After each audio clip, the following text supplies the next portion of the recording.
ETF index mutual funds నేర్చుకుని stock మార్కెట్లో రాణించాలనుకుంటున్నారా? వెంటనే ఈ నెంబర్కి కాల్ చేయండి. వెండి రెక్కలు వచ్చినట్లే ఎగిరిపోతా ఉన్నాయి. కొంచెం బంగారం రేటు తగ్గింది అనుకుంటే వెండి ఏకంగా 20,000 దాకా పెరిగిపోయింది కేజీకి. దగ్గర దగ్గర 1,70,000కు చేరుకుంది వెండి కేజీ. గత కొద్ది రోజులుగా అసలు వెండి బంగారం రెండు కూడా పెరుగుతూనే పోతున్నాయి. కొంతమంది ఏమో అసలు తగ్గే అవకాశమే లేదు, ఇది ఇంకా పెరిగిపోయి దివాళీ నాటికి బంగారము వెండి రెండు కూడా 2 లక్షల దాకా చేరుకునే అవకాశం ఉందని అంటున్నారు. ఒక్కసారి మనం మార్కెట్ ఎనలిస్ట్ ఉన్నారు, ఆయన ప్రభు గారు, కాకపోతే పాపం జర్నీలో ఉన్నారు, వందే భారత్ ట్రైన్లో ఉన్నారు, అయినా కూడా ఆయన కాల్ చేసిన వెంటనే ఒప్పుకున్నారు. ఆయనతో మాట్లాడి మరిన్ని వివరాలు తీసుకుందాం. నమస్తే అండి ప్రభు గారు. నమస్తే మేడం. ఏంటి సార్, వెండి బంగారం ఇంకా అదుపు ఏం లేదా? రేపు దివాళీ నాటికి ఏదో ఇంకా పెరిగిపోతుందని కొంతమంది, ఏం లేదు దివాళీ నాటికి కొంచెం తగ్గుతుంది అని కొంతమంది అంటున్నారు. దంతే రాసుందని కూడా చాలామంది ఏం చేయాలి, ఎట్లా కొనాలి, ఎంత కొనాలి అని చెప్పేసి భయపడిపోతున్నటువంటి పరిస్థితి ఉంది. మీరు చెప్పండి సార్, ఏంది పరిస్థితి అసలు? Both brothers are chasing yellow and white. Okay, ఇద్దరు నేనంటే పోటీ పడుతున్నారు. అదే కదా. సో ఏదైనా గోల్డ్ కొంచెం వెనకబడింది అనుకోవచ్చు, సిల్వర్ ముందుకెళ్తోంది. అంటే స్ట్రక్చరల్ గా పెరుగుతోంది సిల్వర్. ఎందుకు పెరుగుతోంది? ఇండస్ట్రియల్ కన్సంప్షన్ ఎక్కువైంది కాబట్టి. ఓకే, గోల్డ్ చూస్తే మనకి ఏదైనా ఈక్విటీ అసెట్ క్లాస్ లో ఈక్విటీ ఇబ్బంది పడుతున్నప్పుడు ఆల్టర్నేట్ అసెట్ ఏది పెట్టుకుంటారు? హెడ్జింగ్ గోల్డ్ చేసుకుంటారు. అంటే జియో పొలిటికల్ టెన్షన్స్ ఏదన్నా ఉన్నప్పుడు అలాంటప్పుడు గోల్డ్ హెడ్జింగ్ కోసం ఇక్కడ ఉన్న లాస్ అయితే ఎవరైతే ఇక్కడ ఇన్వెస్ట్మెంట్ చేశారో దాన్ని హెడ్జింగ్ చేసుకోవడానికి సిల్వర్ గోల్డ్ మీద ఇది చేసుకుంటారు. సో అది బ్యాలెన్స్ చేసుకోవడానికి అట్లా గోల్డ్ ఇది అవుతోంది. సిల్వర్ మటుకు వెనక్కి చూసేది లేదు, తగ్గేది అంటూ ముందుకు వెళ్తూనే ఉంది.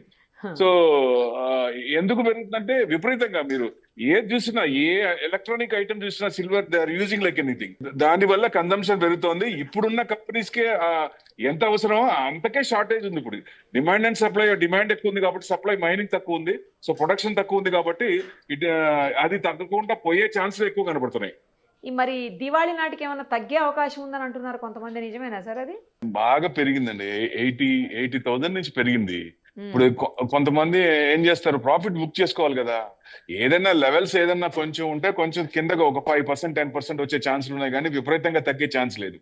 గోల్డ్ కూడా అంతే, గోల్డ్ కూడా కొంచెం బాగా పెరిగింది కాబట్టి కొంచెం తగ్గే ఛాన్స్ ఉంది.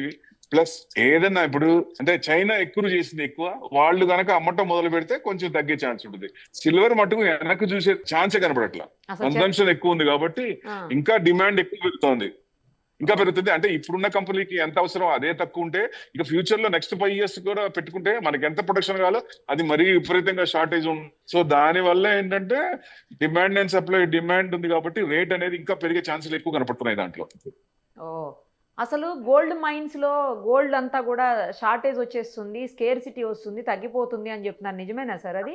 గోల్డ్ కొంచెం షార్టేజే ఉండొచ్చు. అంటే మైనింగ్స్ మనకి తక్కువే కదా, ఒకటి మనకి ఎక్కువ లేవు కదా, మైనింగ్స్ లో కొంచెం తక్కువే ఉంది. సో దాని వల్ల మెయిన్ అంటే షార్టేజ్ వల్ల పెరిగింది కాదు, కానీ ఇప్పుడు మామూలుగా రిటైల్ చూడండి, రిటైల్ ఫుట్ ఫాల్స్ తగ్గింది, షాపుల్లో తగ్గింది. ఎవరు కొంటున్నారు? మీ ఆడవాళ్ళకి ప్రీసియస్ మెటల్ అది, కానీ షాపుల్లో ఆడవాళ్ళే కనపడుతున్నారు. ఎందుకు కనపడుతున్నారు? ఉన్న మెటల్స్ ని, ఉన్న ఆర్నమెంట్స్ ని లేటెస్ట్ ఆర్నమెంట్స్ తో మార్చుకొని అదేమైనా బ్యాలెన్స్ ఉంటే పే చేసుకోవడానికి తప్ప ఫ్రెష్ గోల్డ్ కొనేవాళ్ళు పర్సెంటేజ్ తగ్గింది. ఏమో సార్, షాపుల్లో చూస్తే చాలా మంది కనపడుతున్నారు, మరి కొనడానికి వెళ్తున్నారు లేకపోతే చూడడానికి వెళ్తున్నారో తెలియదు కానీ. అదే నేను చెప్తున్నా, మీరు కొనే వాళ్ళే ఉన్నారు కానీ రీప్లేస్మెంట్ చేసుకునే వాళ్ళు ఉన్నారు. అట్లా గోల్డ్ కి అయితేనేమో గ్లోబల్ అన్సర్టనిటీ, ఇప్పుడు హమాస్ యుద్ధం కానీ అలాంటివన్నీ కొంచెం సెటిల్ అయ్యేటట్టు ఉన్నాయి. ఎప్పుడైతే సర్టనిటీ అయిందో ఈక్విటీ మార్కెట్ పెరుగుతుంది. ఈక్విటీ మార్కెట్ పెరిగినప్పుడు ఆ అసెట్ క్లాస్ లో ఆ గోల్డ్ నుంచి ఆ పొజిషన్స్ అన్ని ఇటు వచ్చేస్తాయి, క్లియర్ చేసుకుంటారు కాబట్టి ప్రాఫిట్ బుక్ చేసుకుని ఇటు వచ్చేస్తారు కాబట్టి మనీ అంతా డైవ్ అవుతుంది. అప్పుడు గోల్డ్ తగ్గే కొంచెం ఛాన్స్ ఉంటుంది. విపరీతంగా తగ్గుతుందా అంటే విపరీతంగా తగ్గే ఛాన్స్ లేదు. ఎందుకు అంటే అది సెంట్రల్ బ్యాంక్స్ ఎన్ని ఎక్కువ చేస్తున్నాయి కాబట్టి. చైనా కూడా ఇదివరకు అసలు ఎక్కువ చేసేది కాదు, అదే విపరీతంగా చేస్తాం చైనా. మ్యూచువల్ ఫండ్స్ లో పర్మిషనే లేదు, 1% ఇస్తే ఇప్పుడు 3 to 5% మ్యూచువల్ ఫండ్స్ వాళ్ళే ప్రతి ఫండ్ లో సిల్వర్ అండ్ గోల్డ్ ETF లో ఒక అలాట్మెంట్ ఇస్తున్నారు. So that's the difference. Okay, ఏంటి సార్ 2030 నాటికి 3 లక్షల నుంచి 5 లక్షల దాకా చేరుకునే అవకాశం ఉంది బంగారం అంటున్నారు, నిజమేనా? అంటే ఎప్పుడైతే ఇక్కడ అన్సర్టనిటీ ఉందో అక్కడ ఆల్టర్నేట్ గా అది పెరిగే ఛాన్స్ ఉంటుంది, కానీ అది నిలబడదు. అన్సర్టనిటీ అంత సర్టనిటీకి వచ్చినప్పుడు అది కొంచెం తగ్గే ఛాన్స్ ఉంటుంది. అసలు ఎప్పుడన్నా బంగారం పెరగటమే చూసాం కానీ తగ్గటం చూడలేదు కదా సార్. అంటే ఎప్పుడు చూసారు పెరగడం? ఈ సంవత్సరమే కదా, లాస్ట్ 4 ఇయర్స్ 3 ఇయర్స్ నుంచి కోవిడ్ తర్వాతే కదా. అంతకుముందు బంగారం మీద రిటర్న్స్ ఏ ఉన్నాయి. బంగారం ఈజ్ ఎ డెడ్ ఇన్వెస్ట్మెంట్. వాటి మీద ఇప్పుడు మనకి రేట్ కనపడుతుంది కాబట్టి మీకు ఎక్కువ పెరిగిపోయింది అనిపిస్తుంది. అంతకు ముందు గోల్డ్ అంత పర్సెంటేజ్ రిటర్న్స్ లేవు కదా. పెరగకపోతే ఓన్లీ డెడ్ ఇన్వెస్ట్మెంట్ అంటే కాన్స్టెంట్ గా స్థిరంగా ఉందేమో తప్పించి తగ్గడం అయితే జరగదు కదా గోల్డ్. తగ్గడం అంటే ఎక్కువైంది కదా, యూసేజ్ ఎక్కువైంది, జనం ఎక్కువ అవుతున్నారు, పాపులేషన్ పెరుగుతోంది అంటే గోల్డ్ యూసేజ్ పెరుగుద్ది కదా, ఆ రకంగా పెరుగుతోంది అట్లా. ప్లస్ ఇప్పుడు in addition to that RBI central మనకి ఆర్బీఐ వరల్డ్ మొత్తం సెంట్రల్ బ్యాంక్స్ ఎలా ఉన్నాయి వాళ్ళు కూడా ఎక్కువ చేస్తున్నారు, దానివల్ల ఎక్కువ పెరిగింది. వాళ్ళు కనుక రివర్స్ అయ్యి ఈక్విటీ మార్కెట్ ని కొంచెం బాగుంది మద్దాం అనుకున్నా అప్పుడు తగ్గే ఛాన్స్ ఉంటుంది. అట్లా దీనికి ముందుకు ఛాన్స్ కనపడట్లా ఎక్కడ, ఏ మాత్రం కొంచెం ఈ మంత్ కూడా కనపడట్లా. సో డెఫినెట్ గా ఇంకా పెరిగే ఛాన్స్లు ఎక్కువ కనపడుతున్నాయి. మీకు 5 years టార్గెట్ పెట్టుకున్న 2.5 వరకు వచ్చే ఛాన్స్ ఉందంటే probable more to reach 2.5. Okay, so investment purpose లో అయితే వెయిట్ చేయడం బెటరా అండి, పెట్టేయచ్చా ఇప్పుడు?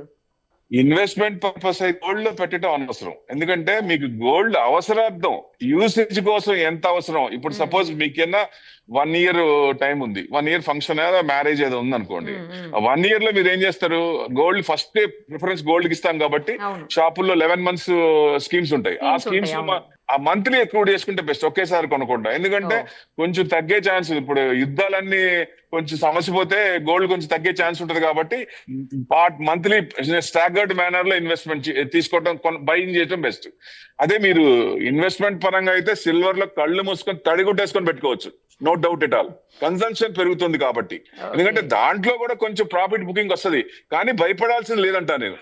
ఎక్కువ ఇదివరకు మనకి ఫస్ట్ టైం గోల్డ్ 75,000 ఆ రేంజ్ కి వచ్చిన సిల్వర్ 75,000 వచ్చినప్పుడు అప్పుడు గోల్డ్ కమోడిటీస్ లో ఉన్న పొజిషన్స్ బట్టి అప్పుడు పెరిగింది. కానీ ఇప్పుడు అట్లా కాదు, ఇప్పుడు స్ట్రక్చరల్ గా పెరుగుతోంది, కన్సంప్షన్ పెరుగుతోంది, ఎక్కువ ప్రొడక్షన్. ఇప్పుడు ఏ వస్తువు తీసుకున్నా దానికి సిల్వర్ వాడుతున్నారు కాబట్టి, సో డిమాండ్ పెరుగుతుంది కాబట్టి దానికంటే ఎల్లో మెటల్ కంటే వైట్ మెటలే నేను స్ట్రాంగ్ అని చూపిస్తోంది. Right, thank you sir. మీరు బిజీగా జర్నీలో ఉన్నా కూడా లైవ్ కాల్లోకి వచ్చి మొత్తం వివరంగా చెప్పారు. Thank you so much. Thank you అండి.